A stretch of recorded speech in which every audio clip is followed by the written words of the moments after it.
Alors bonjour à tous. Alors aujourd'hui on reçoit Aymeric Monville, donc que vous devez connaître si vous suivez un peu notre chaîne. Donc on rappelle que Aymeric est fondateur des éditions Delga, que l'on connaît bien. Tu es aussi agrégé de lettres classiques et auteur de plusieurs essais de philosophie politique. Alors aujourd'hui on te reçoit pour parler de néofascisme et d'atlantisme. Ouais.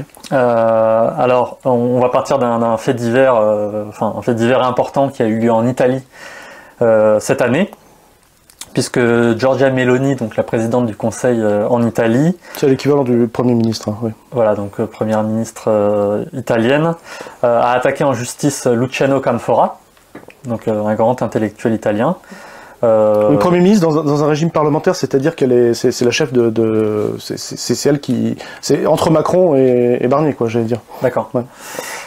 Et donc elle a poursuivi en justice Canfora, qui l'avait traité de je sais plus exactement. Néo-nazi dans l'âme, mais dans le cadre d'une explication globale sur son système de pensée, sur ses origines politiques, sur son implication dans la défense de l'Ukraine bandériste, de l'OTAN, etc. Voilà. Mais effectivement, ça portait là-dessus, néo-nazista nell'animo, néo-nazi dans l'âme. Elle a porté plainte contre lui. Donc est-ce que tu peux nous rappeler qui est Canfora et nous parler de ce procès-là et quelles sont les conséquences? Tout à fait, oui, c'est quand même inédit parce que donc là on a le président du Conseil, hein, donc dans un système parlementaire qui a beaucoup plus de poids simplement qu'un Premier ministre, hein, qui a quasiment la fonction du chef de l'État, mais s'il y a toujours un président de la République, mais qui inaugure un peu les chrysanthèmes. Donc cette présidente du Conseil, là, elle n'était pas encore élue au moment où, mais elle allait au pouvoir. Et en fait, ce que Luciano Canfora remarquait, c'est qu'elle donnait déjà tous les gages de réussite. Elle cochait exactement toutes les cases pour se faire élire. Et donc, ce qui est complètement inédit, c'est qu'elle a poursuivi sa plainte après son élection. Donc finalement, depuis 1945, c'est la première fois qu'on avait un chef d'État qui porte plainte contre un intellectuel. Il se trouve que c'est pas n'importe quel intellectuel, c'est un immense savant. Luciano Canfora, c'est sans doute le plus grand spécialiste d'histoire antique au monde, un immense philologue, hein, dans un pays dont c'est peut-être la spécialité. C'est l'Italie qui résiste le plus à la décadence de l'enseignement des lettres classiques, que ce soit le latin, le grec et d'autres langues, bien sûr, anciennes.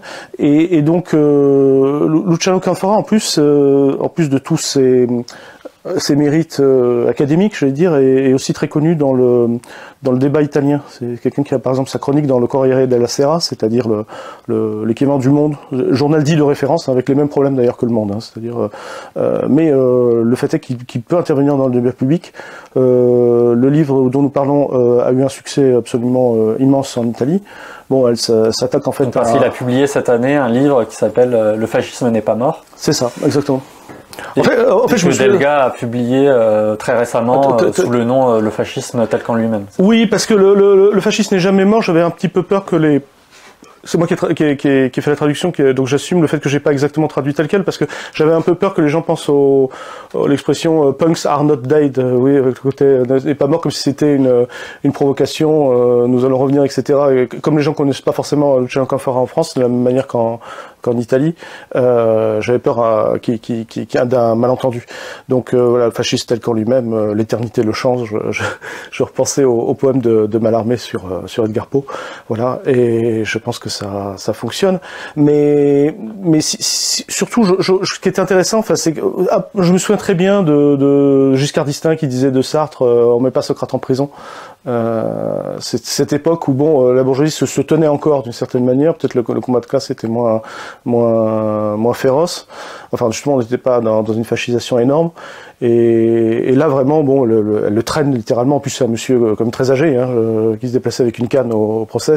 Il y a vraiment un côté symbolique frappant. Mais quand on voit comment sont traités les communistes, les marxistes en Europe de l'Est, où là c'est carrément la mise en des syndicats en 2014 en Ukraine, et puis en Pologne, je parle même pas des pays baltes, enfin, donc on s'étonne plus de rien, justement. Il y a une cohérence dans tout ça.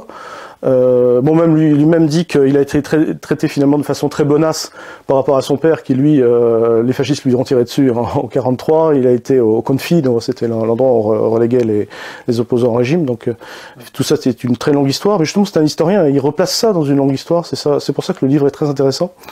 Alors oui, ça s'est terminé en fait il y a quelques semaines. Le président du Conseil a fini par retirer sa plainte parce que ça devenait ridicule. Donc c'est pas allé jusqu'au bout de la procédure.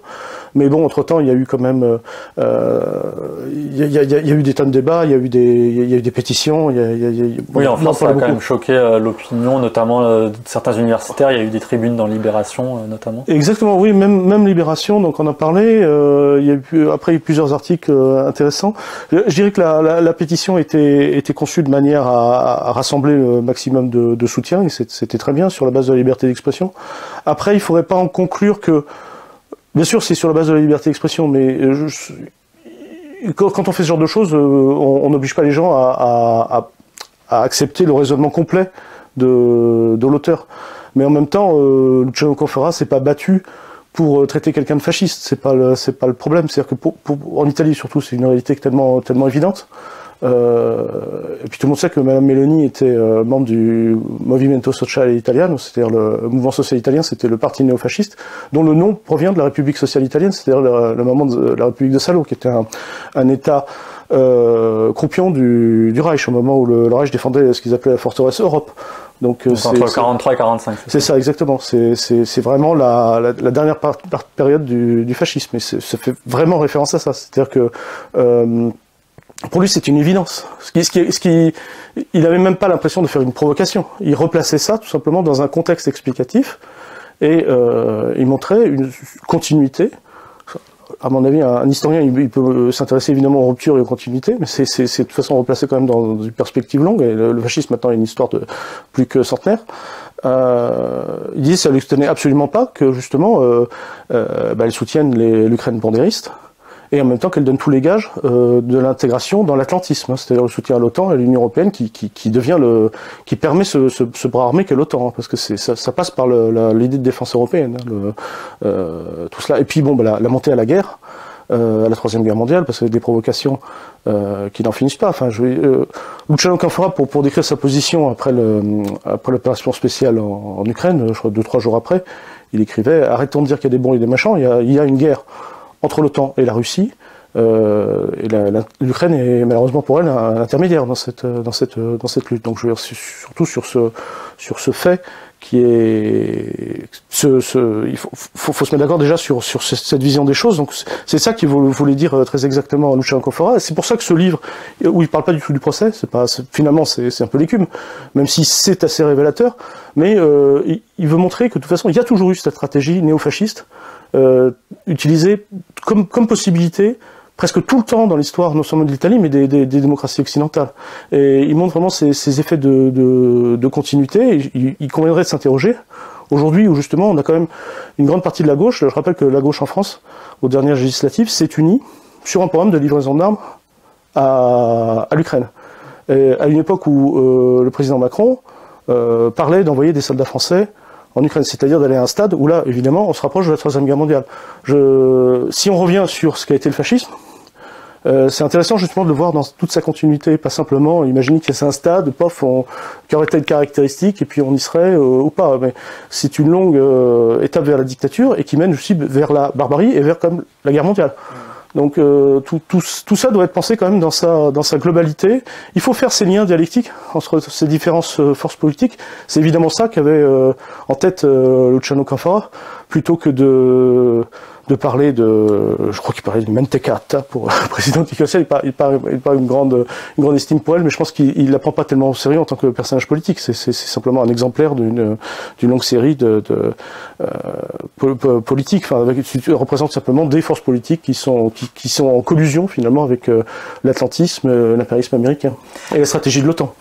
D'ailleurs, une des lignes directrices du livre de Canfora, c'est de montrer, c'est de critiquer la thèse comme quoi le fascisme n'existerait plus, que la situation actuelle n'aurait rien à voir avec les fascismes qui ont pu exister. Et lui, il montre justement cette continuité, ces racines très profondes qui perdurent.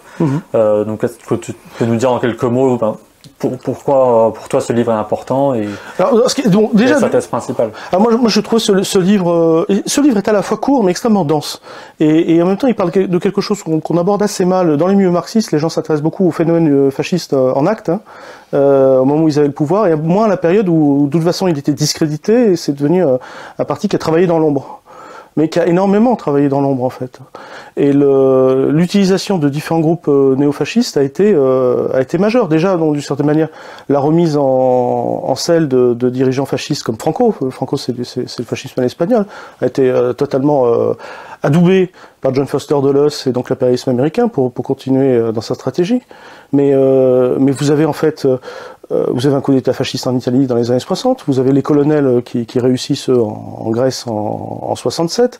D'une certaine manière, le coup d'État du général de Gaulle le 13 mai 58, quoi qu'on pense de certains mérites de Gaulle, évidemment, que je ne veux pas nier, mais la condition de retour au pouvoir de Gaulle, c'est-à-dire c'est les ultras de l'Algérie qui le portent au pouvoir, hein, et donc ils mettent à bas la démocratie parlementaire. Hein. Donc vous avez et après vous avez toute une stratégie de la tension avec le terrorisme noir en Italie. Je rappelle quand même Piazza Fontana, la gare de Bologne, Piazza della Loggia, à Brescia. Vous avez l'Italicus, maintenant on sait donc que ça faisait partie de les années de plomb. Oui. En Italie. Exactement, avec l'opération Gladio, la loge P2, c'est-à-dire l'implication en fait du bras armé de l'OTAN en fait pour réprimer en fait une situation qui évidemment était révolutionnaire en Italie. Hein, à l'aide de néofascistes. Et puis sans doute aussi la manipulation de certains brigades rouges au moment pour enlever Aldo Moro, qui prévoyait une sorte de compromis historique avec le Parti communiste italien hein, de l'époque. Donc ça faisait vraiment partie de cette stratégie. Et aujourd'hui, après, vous avez une intégration des néo-fascistes italiens. Au moment où ils sont devenus Alleanza Nazionale par rapport au mouvement social italien, mais il faut encore savoir que Almirante, le dirigeant du MSI, parlait de république bâtarde jusqu'en 88, hein, donc c'est-à-dire république au sens la première puis la seconde république italienne. C'est vraiment cette haine de ce groupement-là. Et donc après, Giorgia Meloni, qui a mon âge d'ailleurs, c'est de ma génération, elle a connu l'époque où elle était membre des jeunesses de ce groupement-là. Et puis il y a encore une vidéo d'elle qui circule où elle est jeune femme, elle dit Mussolini a fait beaucoup de bien au pays, ou elle était un bon dirigeant. Je crois que c'est où elle s'exprime en français d'ailleurs. Justement, pour revenir un peu aux origines du fascisme, et à Mussolini en particulier, est-ce que tu peux un peu nous redire les caractéristiques du fascisme italien rapidement, comment il s'est mis en place je crois vraiment ce à quoi nous aide Luciano Canfora, c'est apprendre vraiment l'histoire dans toute sa complexité. Juste pour terminer, il arrive en fait on voit bien que le fascisme est toujours une option qui est utilisée actuellement justement en Europe de l'Est, etc. avec pour pousser les opinions publiques, pour les pousser pour les pousser dans une logique totalement racisante, par exemple, par rapport avec une logique qui permet de mettre à l'écart un certain nombre de groupes sociaux. Mais ce que je voulais dire aussi, c'est que il permet d'éviter de prendre le fascisme comme un bloc qui d'un seul coup arriverait, tomberait du ciel. Si on revoit par exemple l'histoire du fascisme italien, différemment au contraire du fascisme allemand, ça s'est mis en place de façon la dictature s'est mise en place de manière plus feutrée et son processus un petit peu plus long. Mais il faut savoir que par exemple en 23, il y a une tentative déjà de mettre hors la loi les députés communistes. Elle échoue parce que la magistrature n'a pas été complètement fascisée.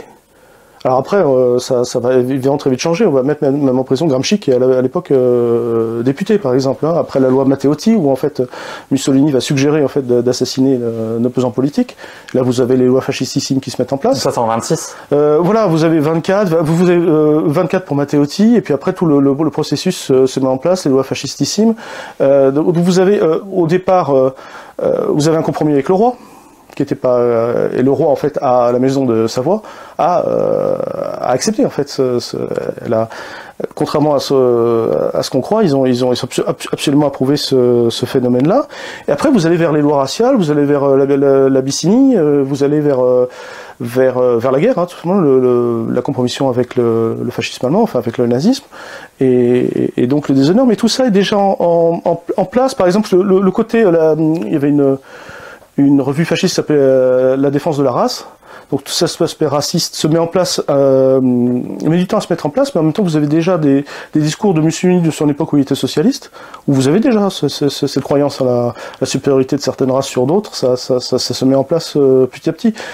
Luciano Canfora insiste beaucoup sur cet aspect-là, ce nationalisme, avec la prétention de la supériorité de certaines races sur d'autres. C'est quand même quelque chose qui revient, même si évidemment après les cartes sont changées.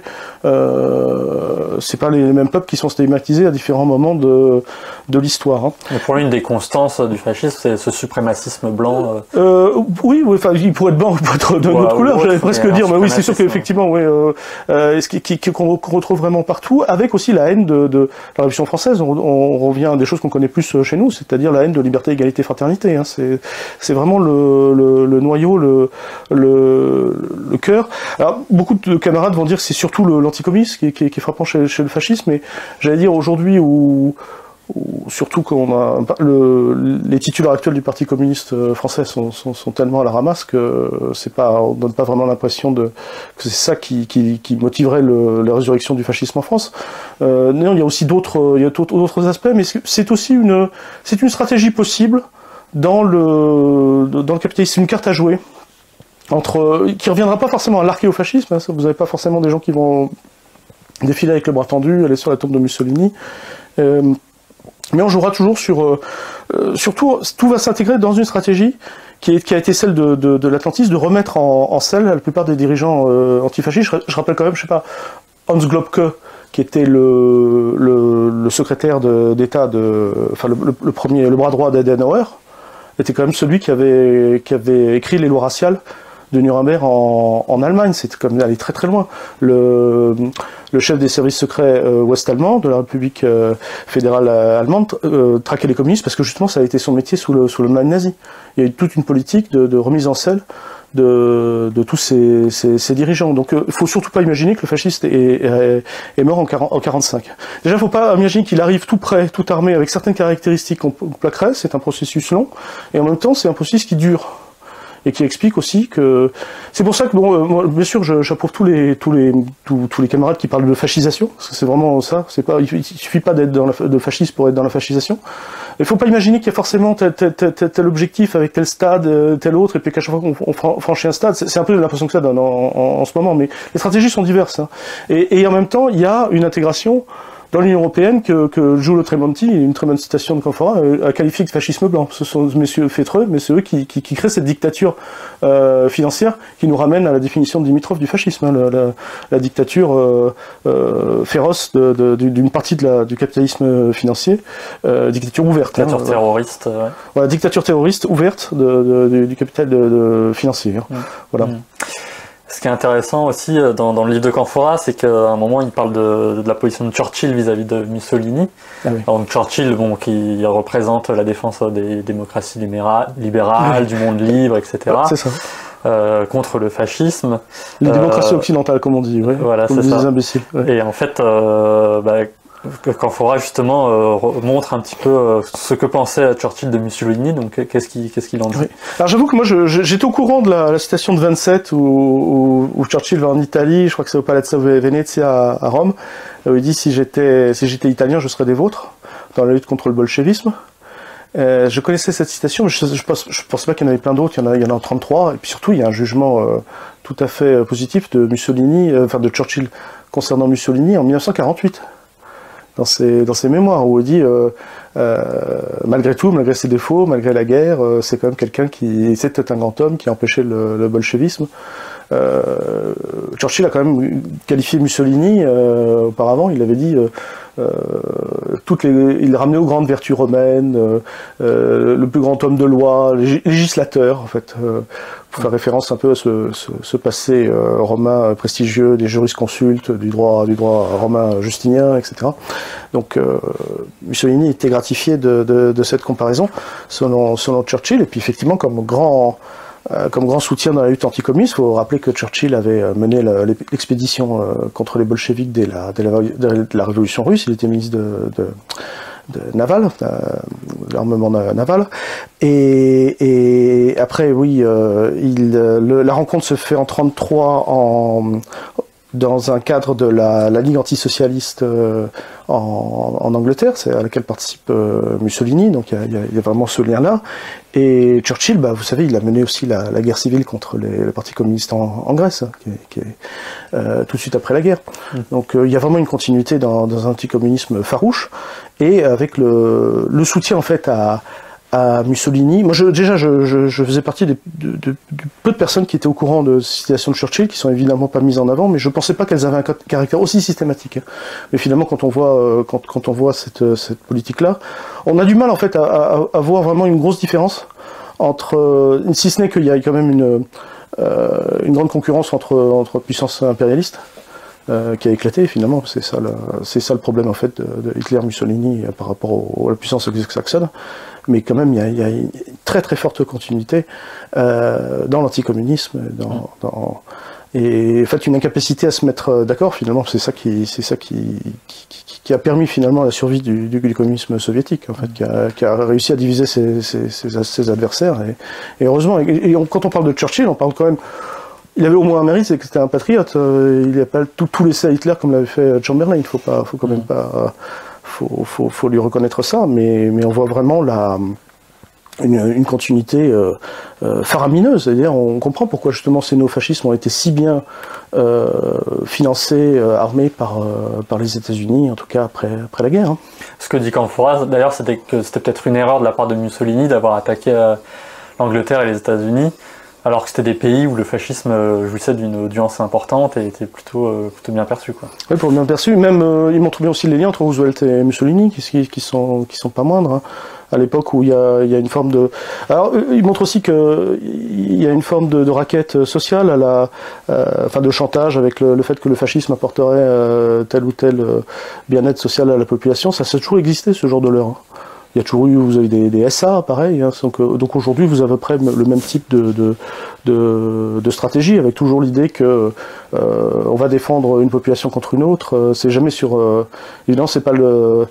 C'est toujours au nom de la supériorité nationale d'une nation contre une autre. Enfin, c'est évidemment anti-internationaliste. Hein. Les nations ne doivent pas coopérer, doivent lutter les unes contre les autres, et puis on pratique la solidarité nationale pour un groupe contre un autre. Voilà, c'est toujours à peu près dans ce cadre. De ce point de vue-là, il y a quand même une certaine continuité. Et j'allais dire, je comprends beaucoup, je comprends bien qu'en ce moment, les états-majors de gauche donnent une image catastrophique, et c'est vrai que la livraison d'armes à l'Ukraine, c'est quasiment du social-fascisme. Il faut vraiment appeler un chat un chat. Quand on arrive au temps avec l'enchaînement de la Seconde Guerre mondiale, la Troisième Guerre mondiale, je veux dire, rentrer dans, ne pas comprendre qu'il faut s'opposer quand même à l'OTAN, que c'est cette situation qui a créé un précédent en Russie, c'est-à-dire en fait des partis néo-nazis quasiment aux portes de Moscou, hein, parce que c'est ça l'Ukraine, hein, pour les Russes. C'est comme si on avait la même chose en Belgique, en France. Hein, donc c'est évidemment inadmissible par rapport au risque que ça représente et ce qu'ils ont souffert pendant la Seconde Guerre mondiale. Donc c'est évident, c'est une provocation de l'OTAN. D'ailleurs, ils étaient là en 2014, hein, les Victoria Nuland et compagnie. Bon, donc bien sûr, ces états-majors de gauche avec lesquels je ne confonds pas le peuple de gauche en France, hein, sont évidemment responsables d'une espèce de chaos. Et donc beaucoup de gens se disent finalement il faut arriver vers un souverainisme de droite, mais ce souverainisme de droite il est aussi complètement gangrené évidemment par cet atlantisme-là.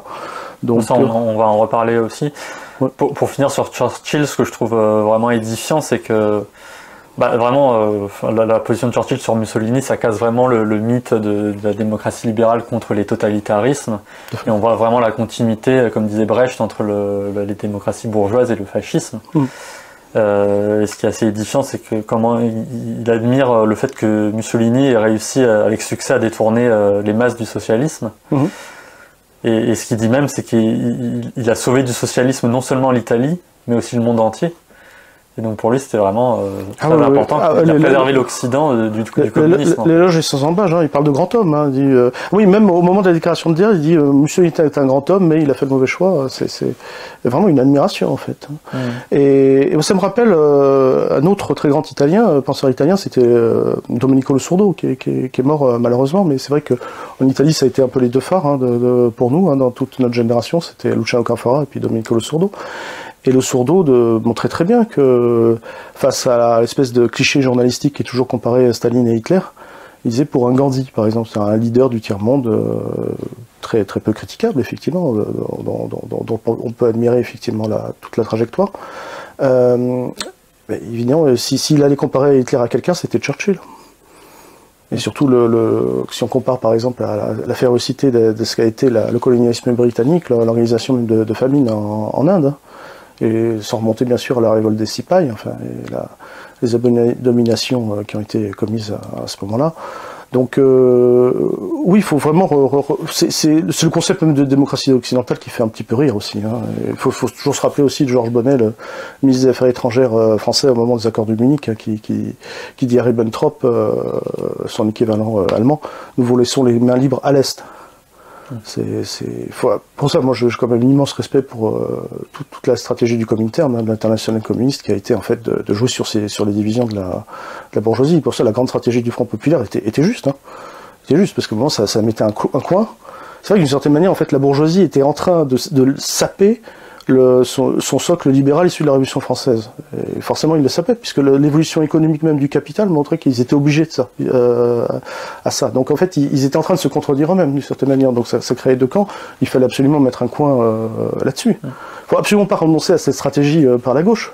Même si, quand on voit vraiment ces états-majors, les Hollande, les Jospin qui reviennent en disant mon ennemi c'est la Russie, sont des gens extrêmement dangereux. Enfin, il faut comme je me rappelle aussi de la politique de Hollande par rapport à la Syrie, où on avait carrément, c'est l'époque du Al-Nosra fait du bon boulot, etc. Enfin, sont des gens. De Fabius sur les. Oui, de Fabius là-dessus. Enfin, avant on soutien aux islamistes, après maintenant soutien aux bandéristes.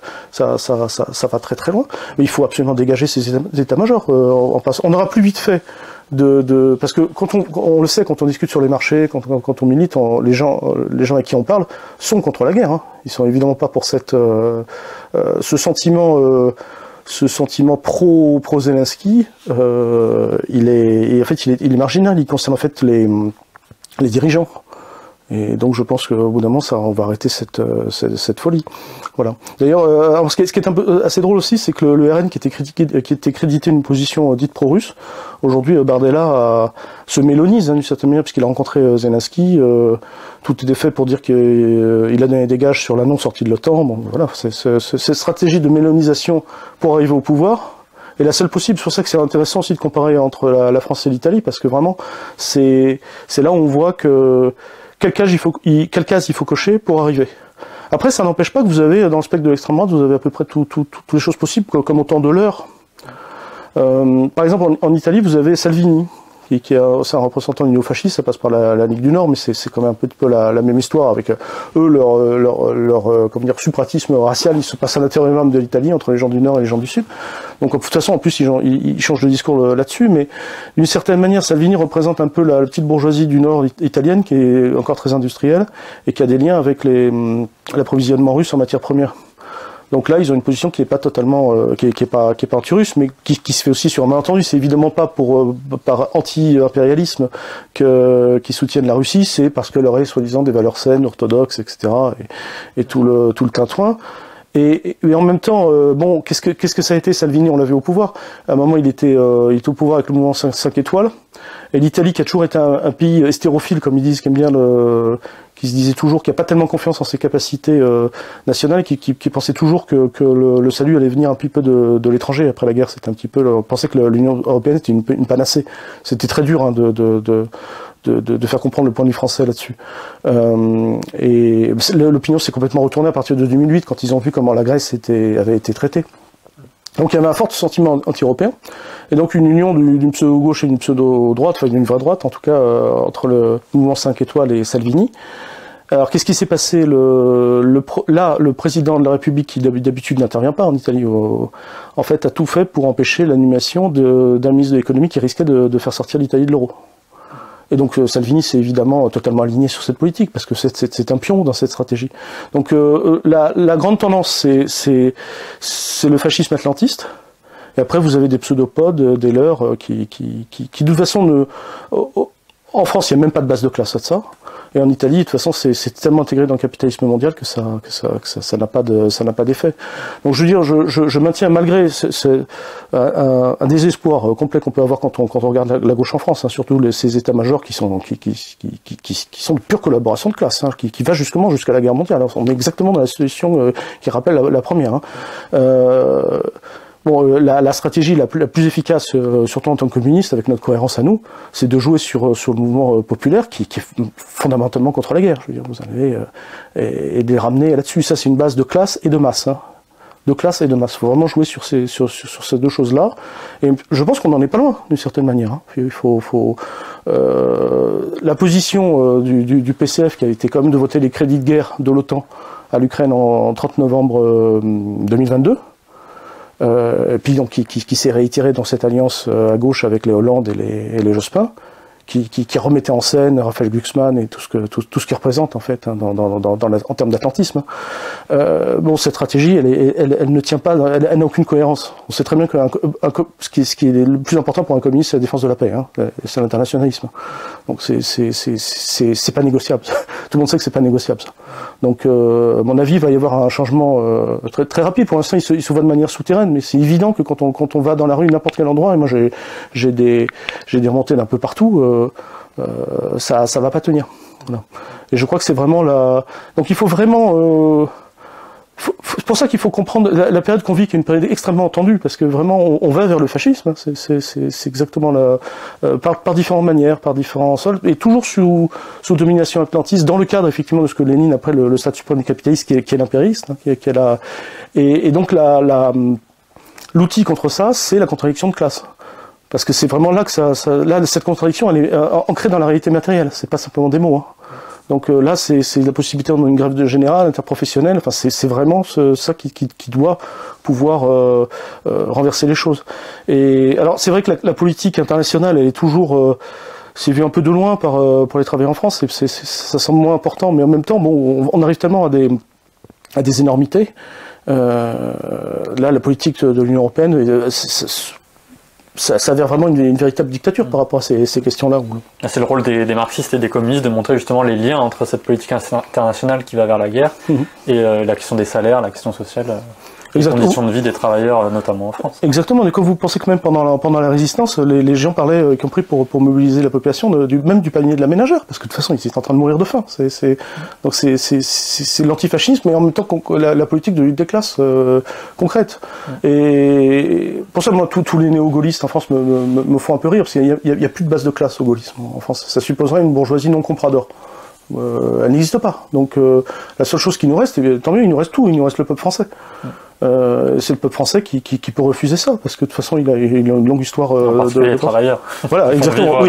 C'est ça. Bah, l'idée, c'est effectivement, c'est un large front avec direction hégémonie ouvrière, bien sûr, mais de ce point de vue-là, après tout le monde est bienvenu, bien sûr. Si c'est pour cette politique-là, c'est ça qu'il faut réagir. Je dis la stratégie de front populaire en soi, elle me semble toujours bonne, hein, cette stratégie, le 7e congrès du Comintern. Après, ce qu'ils ont appelé front populaire, si c'est sur les bases de social-fascisme, c'est une honte. Hein, ça n'est qu'une caricature. Ce qui me semble intéressant aussi pour montrer les liens entre le fascisme ou le néofascisme et l'atlantisme, c'est peut-être de revenir aussi sur par exemple le franquisme, ou alors ce qui s'est passé au Chili, ou alors tu en as un peu parlé, mais le cas allemand où voilà, ils ont recyclé d'anciens nazis pour reconstruire la RFA sur des bases totalement anticommunistes, anti-russes. Tout à fait. Et puis à quel point on peut pas donner tort à Canfora. Par exemple, la crise des migrants, là, ça a permis un retour de l'AfD. Il faut reconnaître que quand c'était vraiment c'était vraiment une réaction raciste, parce que ça n'a pas du tout été la même chose quand il s'est agi d'accueillir des Ukrainiens, dans des proportions deux fois supérieures. Oui, les pays européens ont accueilli 6 à 10 millions d'Ukrainiens en quelques mois. Voilà, il n'y a aucun... D'ailleurs, c'est une question de réfugiés, je trouve que c'est tout à fait légitime, hein, c'est pas la question. Mais on voyait bien qu'il y avait une différence de traitement selon la couleur de peau. Donc, et c'est ça qui a permis une sorte de résurrection, effectivement, de l'AfD en Allemagne. Hein. Et de toute façon, il y a une politique, je me souviens pas début des années 90, pour terroriser la population RDA qui au départ avait manifesté pour non pas pour l'unification, mais pour critique du régime sur base ils voulaient plus de socialisme. Il y avait des gens aussi qui se sont fait avoir comme ça. Bon, mais pour les terroriser, on affrétait des quarantiers de militants néo-nazis. Il y avait des foyers vietnamiens, parce qu'il y avait plein de Vietnamiens à l'époque en RDA, de Chiniens, qui étaient brûlés. Tout ça, ça terrorise la population. C'est toujours une stratégie, en fait. Enfin, à la fois, ce qu'il faut comprendre, faut pas imaginer que... Enfin, il y a le fascisme blanc, comme dit Giulio Tremonti, là, c'est l'Union Européenne, c'est des gens très feutrés, etc. Et puis après, vous avez des pseudopodes, des archéos, quoi. Vous avez les néos, les archéos, vous avez, avec un discours qui est toujours, vous avez des leurs, vous avez une colonne vertébrale qui est plutôt vers l'atlantisme, vous avez une intégration.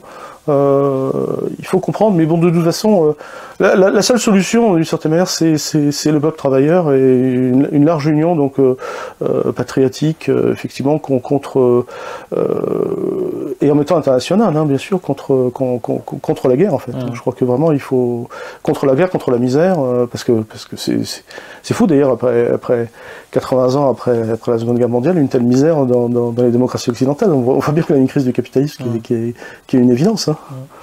Et Canfora parle aussi, il prend l'exemple du franquisme, qui est intéressant parce qu'en fait c'est une forme de fascisme qui a perduré jusqu'en 75. Oui. Et en fait, même après, j'irais même après, parce qu'en fait, contrairement au Portugal, il n'y a pas eu une révolution, ça a été octroyé. Si vous brandissez le drapeau républicain en Espagne, le drapeau de la République espagnole, vous faites tabasser, vous faites terminer la soirée au commissariat. Hein. C'est quand même les liens entre Juan Carlos et Franco, au départ, il y a une sorte de continuité, en fait. À partir du moment où vous ne remettez pas en cause le pouvoir de classe, vous voyez le Parti populaire espagnol, il y avait comme une continuité dans les dirigeants. Hein. Et il explique comme c'est devenu un lieu où on a beaucoup de bases de l'OTAN qui sont implantées et qui est totalement passé à l'atlantisme. C'est exactement pareil. Puis pareil pour Salazar, oui, ça fait vraiment partie donc faut surtout, oui, c'est une tragédie. C'est logique en fait, ce sont des liens complètement logiques. Et Madame Meloni a parfaitement compris ça. Hein. Donc c'est pour ça que d'une certaine manière, peu importe qu'ils aient besoin d'être archéos, etc. Enfin, en même temps, il y a quand même des éléments qui ne trompent pas. C'est que donc le Fratelli d'Italia, son parti a toujours la flamme tricolore, enfin, dont s'est inspiré le RN, hein, d'abord le Front National. C'était quoi cette flamme? C'était la flamme qui était censée sortir du tombeau de Mussolini, qui allait renaître du tombeau de Mussolini. C'est un lien très, très concret. Donc, bon, les gens font les liens ou ils les font pas, mais de toute façon, le réel est beaucoup plus ramifié qu'on pense. Et voilà, ce à quoi nous aide Luciano Canfora, c'est prendre vraiment tout ce recul et de voir vraiment ce lien. Bon, dans un pays auquel je veux pas réduire l'Italie au fascisme, hein, au contraire. Mais heureusement, les avantages d'un pays décentralisé, c'est qu'il y a le pire et le meilleur, mais il y a eu aussi le meilleur. Mais effectivement, ça nous aide vraiment à comprendre là où la stratégie a été totale du début jusqu'à la fin. Ils existent encore aujourd'hui. Aujourd'hui, ils sont au pouvoir. Un des sujets évoqués aussi par Canfora, c'est les années de plomb. Donc, toute la période fin des années 60, début des années 80, où il y a eu de nombreux attentats en Italie, qui ont été fomentés par les néofascistes, avec le soutien presque officiel, on va dire, de la CIA. Enfin, officiel, non, mais oui. Pas officiel, mais aujourd'hui, on sait quand même qu'il y avait des liens. Notamment avec les réseaux Gladio. Et ce qu'explique Canfora, c'est notamment le fait que les néofascistes aujourd'hui en Italie, et notamment la clique de Meloni, ils essayent de remettre en cause la responsabilité néofasciste par rapport à ça, et dire qu'il faudrait étudier la question, que c'était pas clair. Oui, je joue là-dessus, il y a un révisionnisme historique sur les attentats de Bologne, en disant que ça pourrait être Carlos, c'est des déclarations purement gratuites, ce qui sont absolument pas prouvées, mais bien sûr, ils jouent là-dessus, comme ils ont essayé de faire toute une révision du fascisme italien, en disant que la République sociale italienne a été là pour défendre Milan et Gênes contre je ne sais quelle menace, alors que en fait, de toute façon à cette époque l'Italie du Nord est complètement aux mains du Troisième Reich, donc ça n'a aucun sens. Enfin, mais le révisionnisme historique fait toujours partie de la stratégie. Hein. Aujourd'hui en France, vous avez évidemment le négationnisme de la solution finale, mais qui est bien sûr aberrant par rapport à tous les documents qu'on a. Mais d'ailleurs, d'une certaine manière, on cache un autre négationnisme qui est encore plus grave, mais là qui correspond à toutes les démocraties occidentales. Là, il y a un livre de Christian Streit qui s'appelle la Wehrmacht et les prisonniers soviétiques pendant la guerre. Je me suis rendu compte, j'en ai parlé aux amis des éditions Delga, que ce livre n'avait jamais été traduit. Le livre est complètement sorti de la circulation, vous n'avez même pas... c'est presque impossible de le trouver. C'était un livre de 78 où il montrait, un historien allemand avec toutes les compétences nécessaires, montrait en fait à quel point la Wehrmacht avait participé à une extermination systématique des prisonniers soviétiques. Ça fait quand même 3 millions de personnes. 3 millions de personnes qui sont passées complètement à la trappe. Il donne les chiffres, c'est par comparaison. Quand les prisonniers russes, pendant la Première Guerre mondiale, je dis bien la première, aux mains des Allemands, c'était 5% de morts dans les camps, ce qui à peu près correspondait à la moyenne générale. Hein. Dans les camps nazis, pendant la Seconde Guerre mondiale, les prisonniers soviétiques, c'est 60% de morts. Donc c'est une politique de mort par le travail, hein, parce que les autres devraient travailler justement jusqu'à la mort. Donc 3 millions de personnes dont on ne parle jamais. Et pourquoi on n'en parle jamais? Parce que c'est pas simplement des gens évidemment totalement indéfendables comme le parti nazi qui était responsable de ça. C'est tout un appareil. C'est tout un système. Là on retrouve un peu l'imbrication du fascisme et du capitalisme. Et là c'est vraiment tout l'appareil de la Wehrmacht qui a marché à fond, qui a obéi aux ordres d'Hitler. L'ordre des commissaires, un communiste et un juif et un communiste, ça permettait de détruire en fait tout l'appareil bolchevique. C'est une politique d'extermination, sans parler aussi de la guerre à l'Est, hein, qui est aussi une guerre d'extermination, les Einsatzgruppen, etc. Mais il y a un négationnisme de cette question des prisonniers soviétiques, complètement exterminés. Donc, il y a des choses qu'ils ne peuvent pas cacher, hein, le siège de Leningrad et tout ce qu'on veut, ça c'est une évidence, mais voilà, tout ça, ça fait partie de... ils iront jusqu'aux mensonges les plus grossiers, ils n'hésiteront pas, et c'est toujours à peu près la même logique, et puis toujours la même logique de SA, hein, c'est-à-dire vous avez toujours une vague aile gauche, etc., vaguement sociale, avec...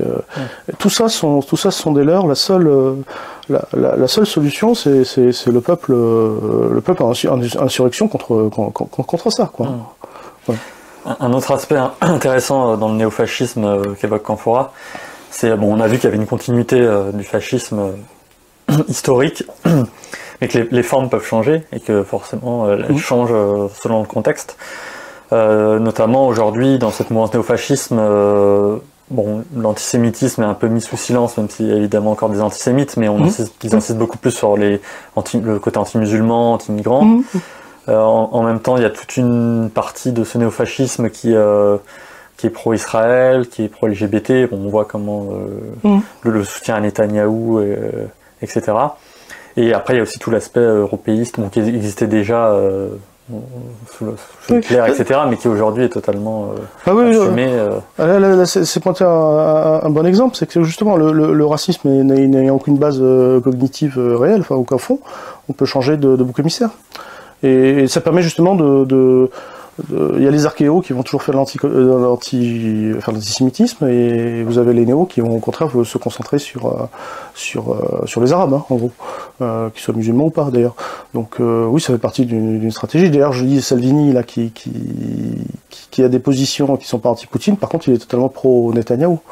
Donc voilà, enfin vous avez différentes stratégies qui rentrent à peu près, et au bout d'un moment, bon, c'est pour faire la voiture balai de Bardella, qui de toute façon va arriver au pouvoir.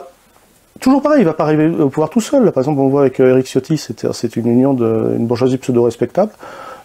Qui va finir par arriver au pouvoir et là faire pression sur Barnier, etc. Ces processus sont archi connus. Faut surtout pas imaginer faut pas schématiser les choses et imaginer qu'elles vont arriver comme ça d'un seul coup. Mais faut voir les tendances longues, faut voir. La question c'est de ce point de vue-là, ça devrait insister beaucoup de militants progressistes et internationalistes. Si à un moment ils ont la moindre, concession pour ce pseudo-souverainisme de droite, où ça peut mener.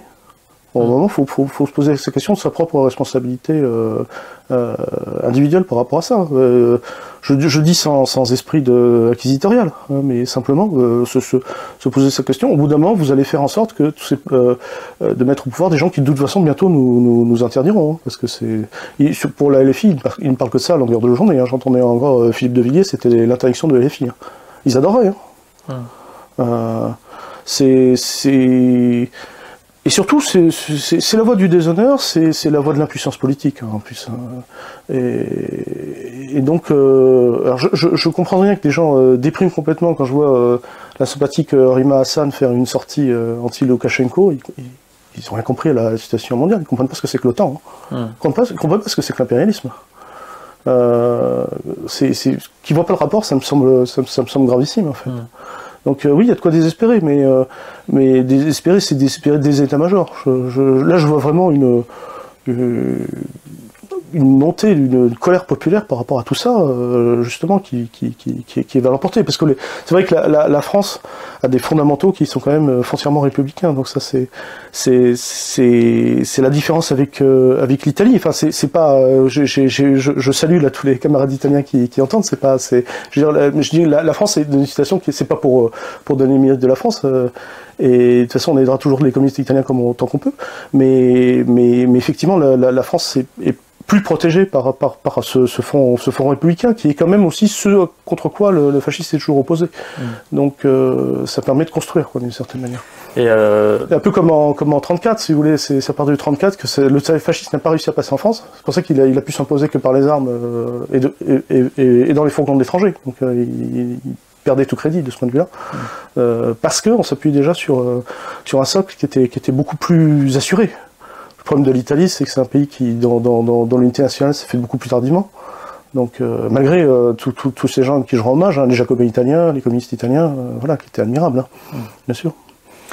Et par rapport au néofascisme italien, donc tu expliques qu'il y a cette division entre Meloni et Salvini. Donc, d'un côté, un néofascisme plutôt, très otanien. Et de l'autre, un néofascisme plutôt pro-russe, donc qui est un peu moins otanien. Mais bon, est-ce que cette division, tu penses que... en fait, elle est sur ces deux jambes-là, mais elle est totalement délétère, ça veut dire qu'en gros, les fachos occupent tout l'espace. Voilà, et qu'on arrive, et puis la gauche est totalement inaudible. Alors que vous aviez, encore à la mort de Berlinguer, il y avait un Italien sur 3 qui était communiste. Donc là, il y a vraiment un problème d'organisation, il y a un problème de... Et donc, et en même temps, ça s'appuie sur une certaine base de classe, comme j'ai dit, par rapport à Salvini, c'est-à-dire les petits industriels du Nord. Et même Berlusconi, à un moment, n'était pas totalement anti-Poutine. Mais au bout d'un moment, ils se font dicter leur loi, puisqu'il reste justement, c'est un bloc bourgeois, d'une certaine manière. Donc ce bourgeois est quand même lié à toute l'économie générale. Il faut quand même savoir que on a tordu le bras à Berlusconi pour la guerre en Libye. Parce que l'Italie, il perdait, en fait, dans cette histoire, c'est une évidence. Enfin, l'Italie et la bourgeoisie italienne, hein. Mais il a bien été obligé d'accepter ça. Donc, c'est la même chose. C'est-à-dire que de toute façon, vous n'allez pas croire que simplement parce que... en gros, un fasciste il vous donne au moins une garantie, c'est que lui ne veut pas déclencher tout de suite la Troisième Guerre mondiale, qu'il faut se jeter dans ses bras, parce que c'est évidemment pas on voit bien quel était leur soi-disant anti-européisme, hein. D'ailleurs, ça fait partie, c'est quelque chose sur lequel il faut revenir, je crois, parce qu'il y a énormément de gens qui se trompent sur la question. On a l'impression que la politique anti-européenne serait une politique propre à l'extrême droite en France. Enfin, rien n'est plus faux, hein. Je rappelle quand même que l'acte unique européen avait été encore voté par le FN, hein, dans les années 80. La politique, les seuls qui étaient anti-construction européenne, c'était les gaullistes et les communistes en France. C'est à partir de Maastricht, justement, à partir du moment où Le Pen joue cette stratégie, qui est une stratégie provocatrice, que ça permet de stigmatiser tout sentiment anti-européen comme étant d'extrême droite, alors qu'historiquement, c'est pas vrai. La défense de la nation française, justement, c'est issu de la Révolution française. Précisément, c'est tout ce que déteste le fascisme.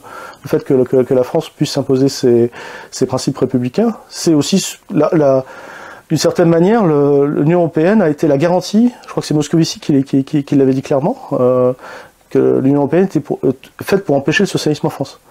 Je dirais aussi parce que ça permet de museler tout ce qu'il y a de progressiste dans la révolution française, dont la France est toujours porteuse d'une certaine manière.